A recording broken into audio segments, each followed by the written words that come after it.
Well, welcome to the Followup podcast. My name is Hayden. I am the worship director here at Arbor Church, and today I am joined by Alison, our community care pastor, Bryan Cobley, our students director, and Cliff Tadema, our interim pastor and speaker from Sunday. He pointed at So, yeah, I was going to say, Alison and Cliff went with hand gestures, and then Bryan just decided to attack the audio-only listeners who just got a gum pop in their ear. All right, yeah, you were going to... Okay, I thought you might have... Okay, you're just going to go for it. All right, so I was gone on Sunday, but I was able to listen to the sermon online. How'd it go? How'd it go in person? Let me hear about it. I'm joining you guys on a Wednesday. Joining you guys on a Wednesday. So how did Sunday go?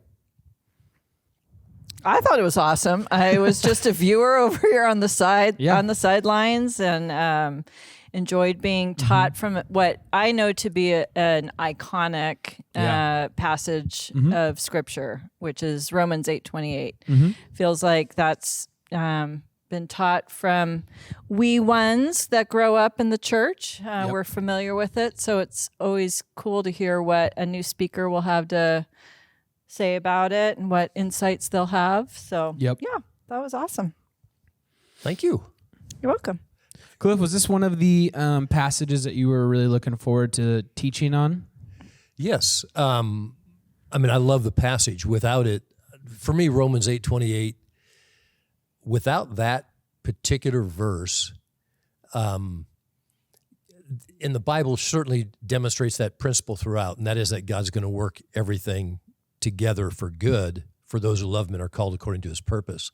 But that's the one place it says it so succinctly and so clearly that as a believer, I think without that, I would wonder, it'd make the decision a lot harder as to being a believer, to me. Yeah. But at that point, it kind of makes it like, okay, I can hold on to that. So, yeah, and it's been so pivotal for me because there's been many opportunities for God to demonstrate that in my life. Yeah. Yeah. Well, and I felt like that was also what made this a set-apart type of sermon was you shared parts of your own story that I'm not sure the studio audience had heard before, really. And like we've discussed it because, we're all friends behind the scenes, but I felt like it just took it to a new level. I felt like that was a vulnerable level to teach from. So I think that's what made it powerful for me. Cool. Yeah. Yeah. It is always when you're going there, it's always a little bit more emotional. Yeah. Just because it's also very personal. So yeah. Did you get any feedback afterwards from people who responded to that part of the message, like either an affinity with you, like, dude, I feel like you and I have walked similar paths, right? Or nobody who called that particular connection out specifically, but a number of people who said, "Wow, that really spoke to me because of what's going on in my life," or or I hadn't seen it that way before. Yeah. That sort of that couple of those kinds of things. Yeah. So. Just yesterday, I was hanging out with a friend who's moving away, and she's got a very, very, very mentally ill child, and things just look very bad for this family and for this young woman. And anyhow, I thought about the passage and the teaching, and I feel like Romans 8:28 can be misused in pastoral care moments, because you can almost feel like you're rushing people to get to a happy ending, right, right, versus like sitting with them in their pain for a bit. But it also is helpful to give hope that this all doesn't make sense right now. Right. And it hurts and it's heavy and it's rough. Yeah. And I think, you're absolutely right. I think it's inappropriate, and we can do it as pastors to kind of go, yeah, but this is what's coming. Yeah. Because we don't know the timing of that at all. Right. And I think in some cases, people may, Jim Elliott, he didn't see how that his death was going to be turned into something as amazingly good as God did use it for. But at that point, certainly not for him and not for his family immediately. It was some time thereafter. So, it's got to be God's timing, and we have to trust him with that. Yeah, this passage is chock full of some really good theology and some things to chew on, but I also feel like there's a lot of it can lead to a misunderstanding, right, of how God works, how our choices affect things. The word predestination gets thrown around. So I feel like there's a lot of work to be done, right, to get the understanding of what this means. Did you feel some of the pressure of that, Cliff?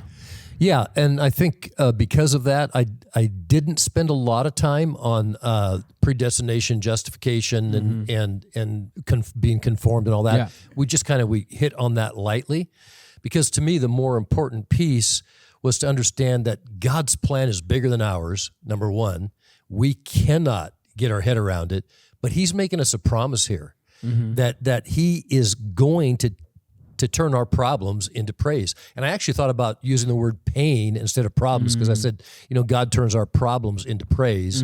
But I was thinking of Bryan and in the fact that, you've shared with me the back pain that you had in the surgery and so forth and so on. And you don't always see it right away. And it can really feel like, are you kidding me? But then, and so I think that was, I wanted to really hit that, both pain and problems that we have, God is going to work them out for good. And then the second part of that for me personally was, but I had a part in that.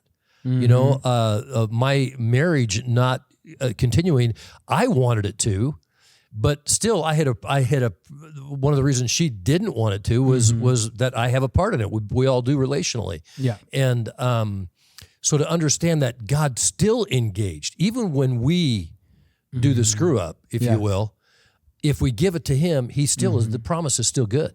He still will turn it to good. So I think to me, that part was so important to me, because I know so many other people who are in one of those places where they're going, oh man, I'm waiting to see how God's going to handle this. As a church, we are. We're saying, God, we trust you as your body of believers that you're going to turn this into good. Now we're waiting to see how that's going to happen, but we're not going to stop following you and stop worshiping you and stop trying to line up with you to allow you to more easily work in us that way. Yeah. I think this whole passage comes down to a conversation of sovereignty, right? Of what is the power of God, and how often does He display that power in our lives, right? When you talk about all of these things being preordained, predestined, God is turning all these bad things into good, right? The question then that I've heard a lot in my experience in ministry has been people with a misunderstanding, and maybe not even misunderstanding, but maybe just not knowing how much God affects the daily events in our lives, right? Of, oh, well, I was supposed to go through this event. That's how God wanted it to go. And that's where you start to get the confusion going, right? Of, was this my choice, or was this the path that God laid out before me? And I feel like that's a conversation you could have for hours on a lot of these conversations, right? And I think it's tough because there is so many questions that come out of this passage, but I feel like you need to really deep dive into this, and not talking about you, Cliff, but like if you're a listener and you haven't gone through this and have the understanding, failure to do so kind of affects your orientation and posture to how life hits you, right? Because if you think God is just laying out our life on a train track and we're just passengers on it, it really affects how you, respond to things that happen and respond to your actions, right? Right. And some of that we have to take in faith, right? Yeah. Because I think of Horatio Spafford, so much of what God has turned to good through that tragedy, he never saw. Yeah. Right? I mean, he doesn't see people in 2022 still singing that song that just brings them to tears because of how much it impacts them and how much it speaks to them. Yeah. And yet without that incredible pain that he went through, and I cannot imagine how painful that was to lose all your children. Yeah. and it just in an instant, and then going, God, where in the world are you in this? Mm-hmm. And for him to even be able to write that to me was so Holy Spirit led. Yeah, I really wanted to sing that song after. I did too. Afterwards. I did too. And actually, I had thought about it partway through the week. I thought, oh, I should let Hayden know. And then I went, oh, that's right. He's not going to be there. Yeah. Michael is. I don't want to dump something like that Yeah. on somebody who's not suspecting. So yeah. Well, I think it's great that you brought that up because I think that's a frustration. Maybe if you just read that first verse of this passage, right, of God's turning all things to good. Well, what happens to me when I'm sitting here in a painful thing of, am I doing something wrong, God, that you haven't turned this into a good thing or X, Y, and Z, right? And I feel like this passage, if you don't understand it and you don't do the work through it, it does end up creating a lot of disconnections down the road, right? And your thinking and your faith. And I think that it's such a crucial thing, but I also understand why you didn't go super deep into this passage because it could potentially, you could do a week on each verse in this passage. You really could. Yeah. Yeah. So, and I mean, that's where we're kind of at with a lot of our expository series is we can't spend that much time verse by verse, and we're relying more on the podcast and people's own personal research. So I'd like to get into your main points because you kind of frameworked it all around God turning things from, I don't want to reduce it all the way down, but basically it was God takes bad thing, turns it into good thing, right? It was the framework that you worked through for your passage. When did you kind of come to that conclusion? That's where you felt like going on this particular message. I think because of how that verse has influenced my own life. And I think at one point I talked about all the different things that people have had happen to them and been cheating and lied to and stolen like from that. and divorced and bankrupt and prison. And the irony of it is when you add all those together, that's me. Yeah. So if I didn't believe in that verse, to me, the faith would be, it would be very easy to just try to go, this isn't working for me this way. Let me try and take it into my own hands. And I can assure you that the times I've tried that, it has not worked out well. And the fact that even then God takes that and says, okay, trust me with it, and I still will work even those things out to good when you do that. So so to me, that's why I when we laid all this stuff out, really that was the only week that I was going, I really want that week. Yeah. Yeah. I'm curious because I think with a lot of people's stories that sound similar to yours, Cliff, a big element of seeing God at work is time, right? Yes. Being able to let life play out and look back and say, okay, God, you were clearly working through this, even though it didn't feel like it at the time. Is there anything that we can do besides time to be able to see God at work in these hard things? Or is it the simple answer of it's time and faith? I think the faith and trust are the big things. So I think of Joseph with his 17 years. 17 years for him. And I believe that in those little interims, he kept seeing God's hand. Yeah. You know, he kept seeing him being favored as a slave. And then he winds up in prison and he's favored in prison. Yeah. Well, those are not things that we would look at and go, I mean, my first reaction when I think of that is whoop-de-doo. So what? Yeah. So you're favored as a slave. You know, are you kidding me? You're a slave and you shouldn't be. You know, you're in prison and you shouldn't be. But I think that's where I think if we are in relationship, we keep seeing God's hand in these different little ways that keep giving us hope and allow us to trust with confidence that he is doing those other parts and he will do them. Yeah, and I feel like we have a lot of examples of people in the Bible that have gone through situations, right? You have Job, which is just a classic to look back on. You even think about Paul, probably from his perspective, initially might have enjoyed his life before Jesus than after Jesus, right? And that whole relationship with him because he was doing bad things, but to him it didn't feel that way. He felt like he was doing a good mission. And then his life with Jesus is on the road, in jail, you know, struggling to to survive financially. So it's just interesting to look at those stories and wonder, did it take time with them, right? Did it take the time and just the faith? And Yeah, interesting. Yeah. I also think we as humans have a short-term memory. Yeah, When it comes, goldfish. what'd you say? The goldfish mentality. Yeah, right? pretty much. Where like analogy I like to think is, you have like a toothache, right? Mm-hmm. And it's like horrible. Like that tooth hurts. That's the only thing you can think about. But then you go to sleep and you wake up and you don't have that toothache anymore. You almost forget you had the toothache. Yep. It's not something like you really don't like wake up a week later going, man, I'm so glad I don't have that toothache anymore. It's like just kind of erases in your mind. Or if you have like a pimple or something that like you can't really get to, but underneath, making this really hurts, and like it's everything you're thinking about because it hurts so bad. And then next day it's just gone, and pretty much on to the next thing. I feel like sometimes we as humans do that same thing with God, where there's a thing in front of us. It's such a big deal. Anything, it's on our mind. It's all we can think about, all we can pray about.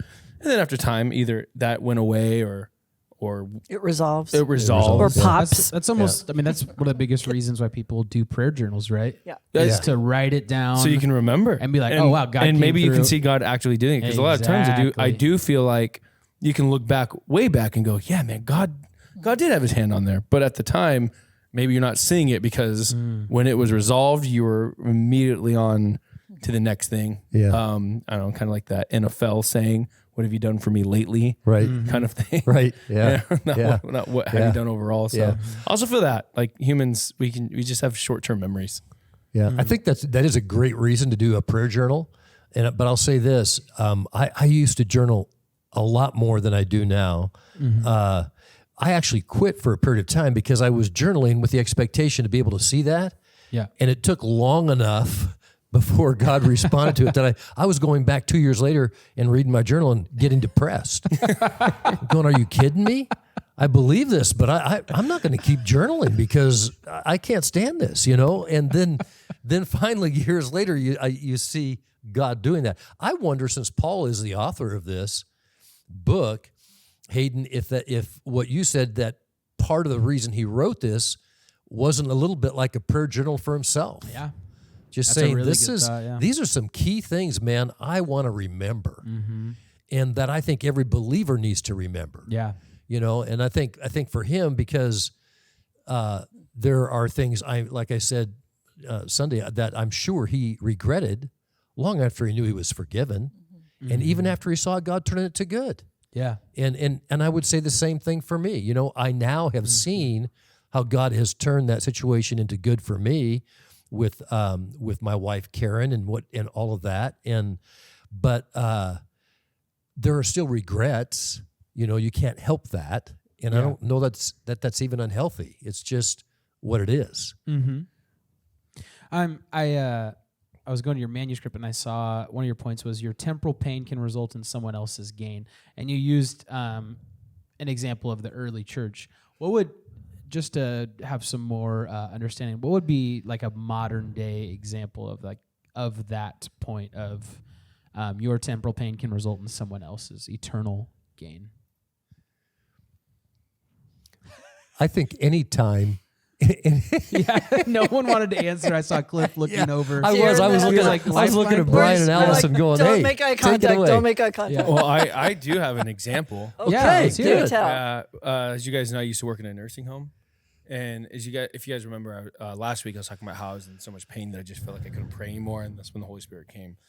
There's also another conversation I had with a man named Alan in the nursing home where he had he didn't have a lot of function in his arms or his legs, and definitely had a very fast electric wheelchair, but he was like, the kind of wheelchairs where he was very much reclined, not like a normal electric wheelchair. And him and his wife were both in the nursing home, and he just lost his wife, and like he was now in a room by himself. And at this point, I'm frustrated with everything, all the pain that I felt. And I asked him the question, it's like just being very serious, because he was like praying and wanted to keep reading his Bible. And I was like, dude, how do you keep doing that? Like with everything going on. And I just straight up asked him, and he looked at me and goes, because Satan wants me to stop. Oh, wow. And I was like, what?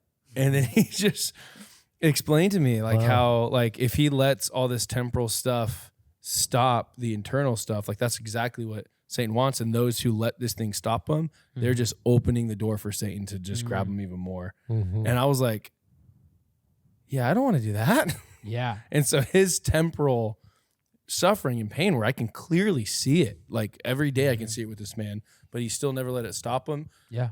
His conversation with me changed even my direction that I was headed just with his own temporal pain. So Yeah. that's awesome. Yeah, and I'll give you another one. Thanks for that too, Bryan. Appreciate that.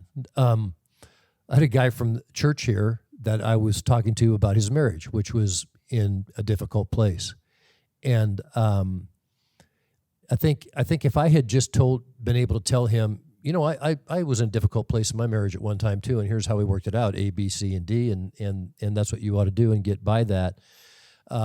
It was a different place to say, you know, some of the things that you are doing are things that I now know took place in my marriage, and my marriage did not survive that.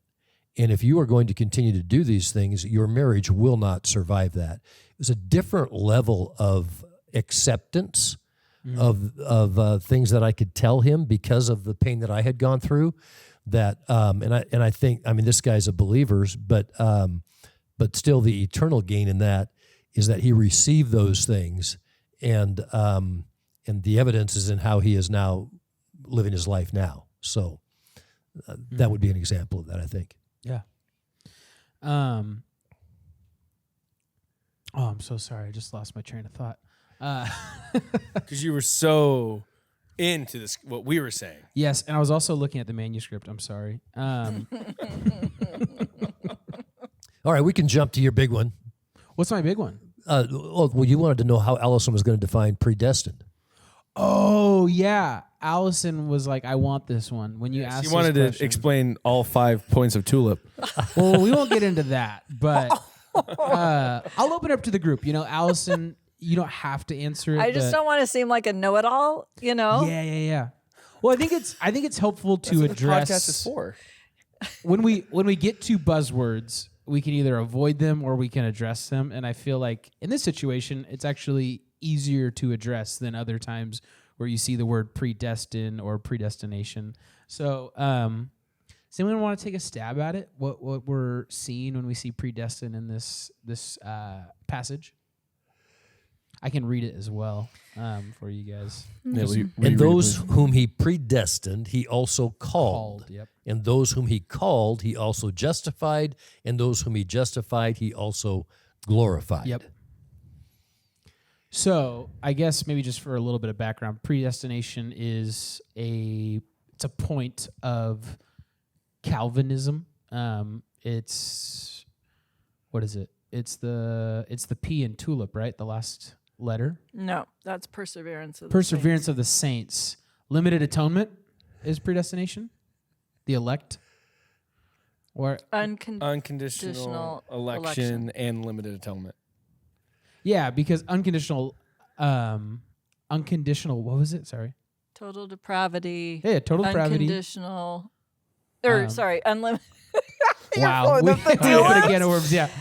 Every time we as a staff have this conversation, we mix up the I. Yeah. And then I always make a case for having ultip instead of tulip. Yeah, you do. I always do that too. We have our roles here. Okay, so it's unconditional. Yeah, I was right. Unconditional election, limited atonement.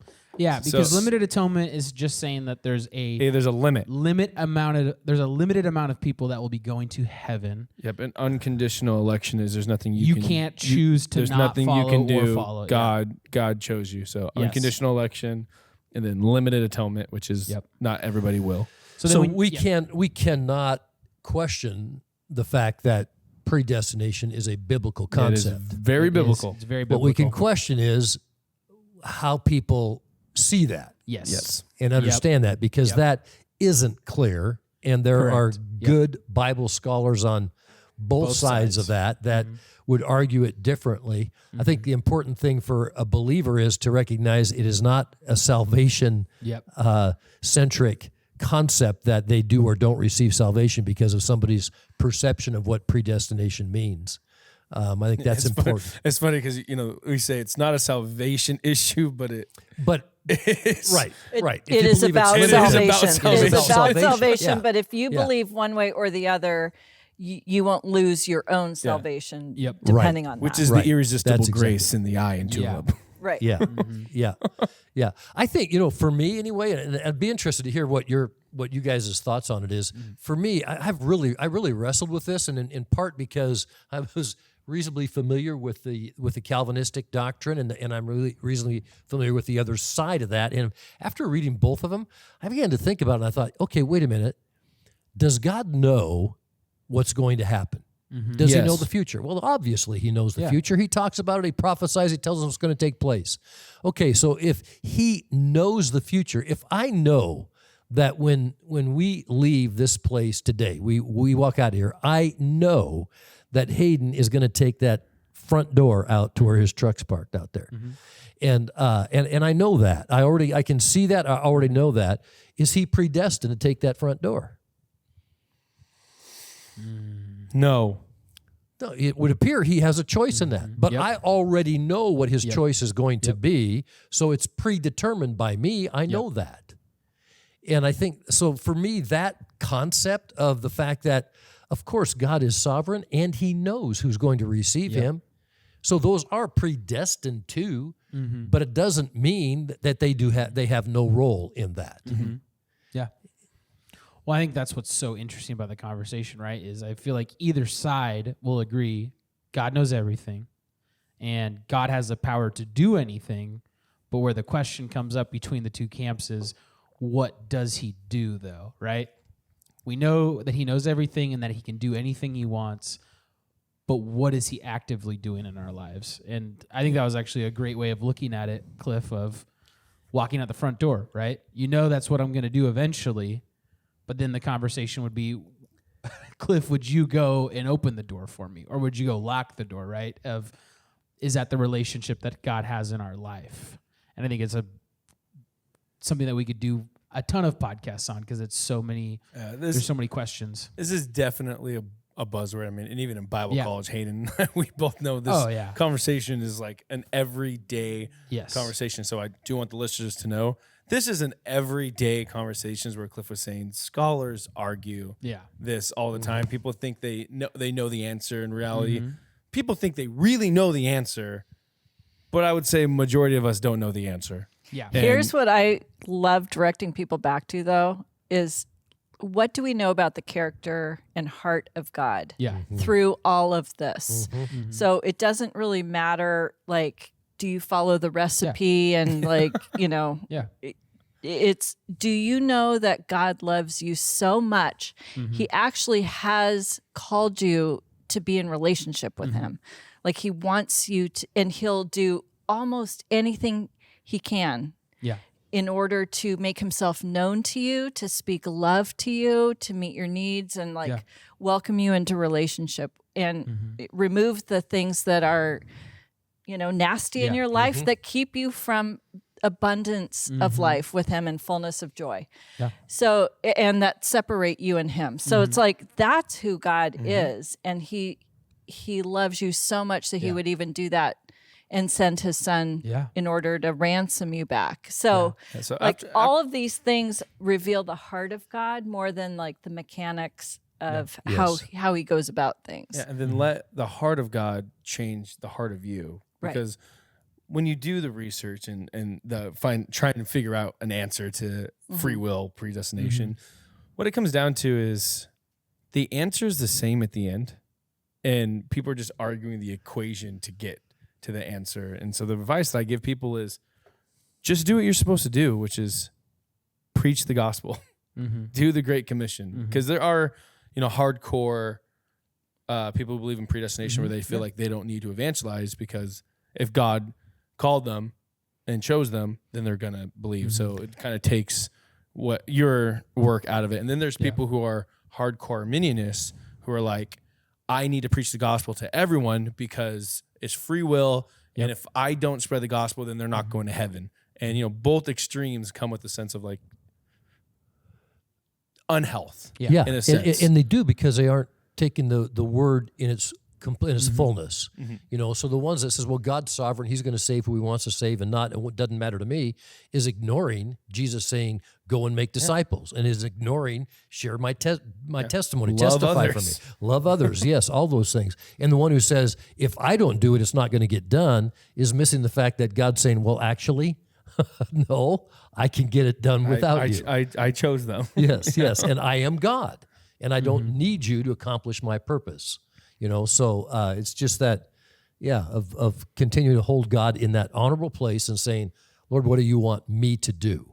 I think that helps us balance both of the other ones. But it is really funny because it is a heated topic and it has totally is. separated churches on this topic alone. I think what's like why you need to understand amongst everything else, this passage of Romans 8 and Romans 8 as a whole is God isn't changing, God hasn't changed, and he won't change.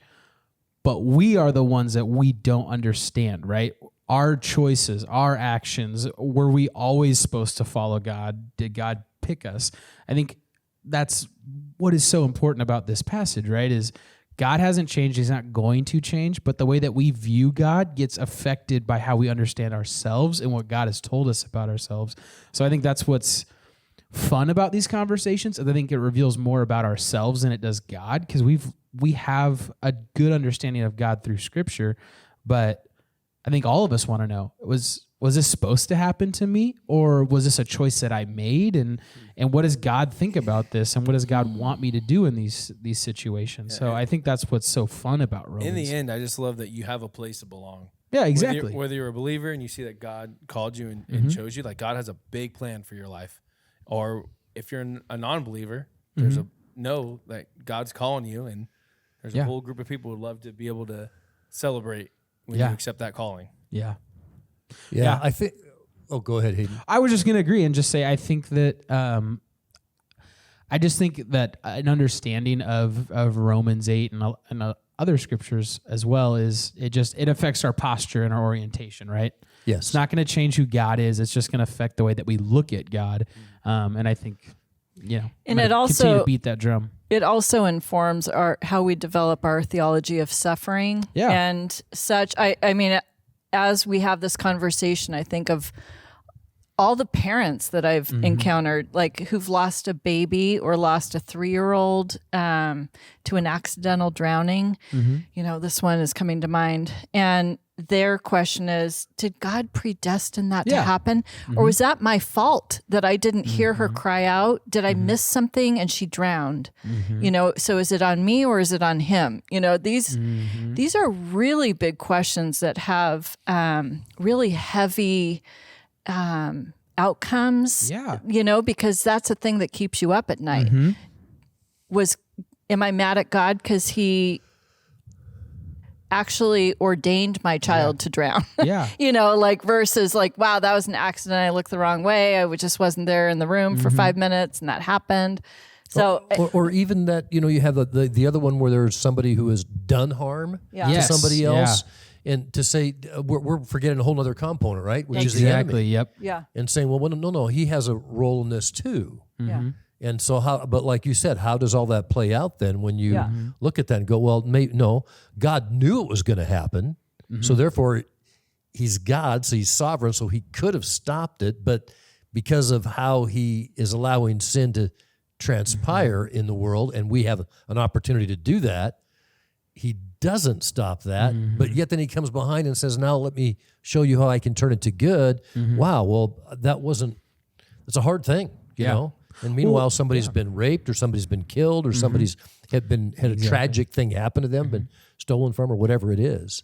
Yeah, and I think it also helps you understand the role of the enemy in our own lives, right? Of I am not just this powerless pawn that goes out and does this evil deed, right? Like the enemy has power to persuade and put things into our head.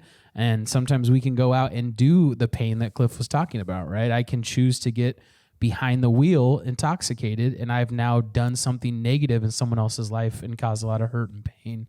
So I think that there is a necessity to go through and do this research, and we can do as much as we can on a Sunday morning to communicate what Romans is trying to teach, but there's also a lot of work that you have to do and look at your past experiences and what, theologians have said about this and come to God and ask. And don't let it split you. Right. Exactly. From other people. Right. Exactly. Right. That is, our congregation is full of people who hold Calvinism beliefs, and there's congregations full of people who hold Arminian beliefs. Right. Yeah. Right. And understanding that God teaches through commentaries and through the Bible, and he also teaches us through experiences too.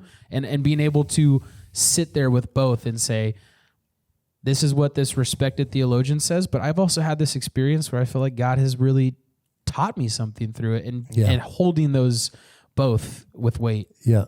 I think the answer for us is to respond in obedience to him. Yeah. Whichever way he's leading, right? In verse 30, the things we talked about there, that predestined, called, justified, and glorified. Yeah. Every one of those things are things that only God can do.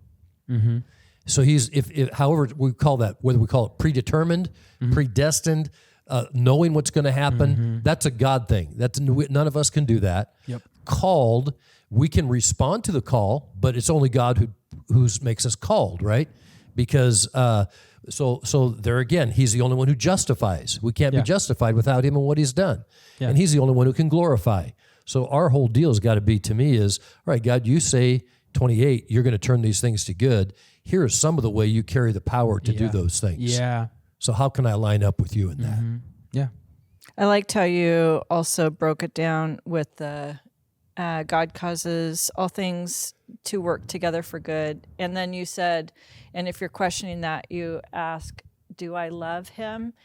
How do I love him? Do I obey his commandments? Yes. That's how we prove our love or demonstrate our love. And then, and are called according to his purpose. So are you for his purposes? Yes. So it was like, instead of just kind of sprinkling this little feel-good verse to everybody, like, oh, God causes everything to work together for good. Yes. It's like, well, there's a qualifier. yeah, Yes. in these situations for these people. Yeah. Yep. So I felt like that was a good descriptor. Yeah. Yeah, I thank you, Alison, for saying that, because I totally agree. I've seen the cards that, oh, don't worry, God, God works everything for good. Yeah. But if you don't say, for those Right. who love him and are called according to his purpose, it becomes a world's mantra. Here, you can just believe in this fairy dust and we'll throw it on there and somehow it's going to work out for good. Don't worry about it. Right. But as far as God's concerned, he's pretty clear as to who that is directed to. Yeah. I think the blessing in that passage too is we know of the sovereignty of God, of what he can do and what he does do, but the true blessing is that he chooses to do good things through us as well, right? Yeah. Not only are we getting good things done to us, we are also giving out that blessing through God, right? He has chose to work with us versus, all right, guys, I'm going to take care of this and I'm going to make it all good. Was there anything in your in your message that you needed to leave out or cut out for time's sake?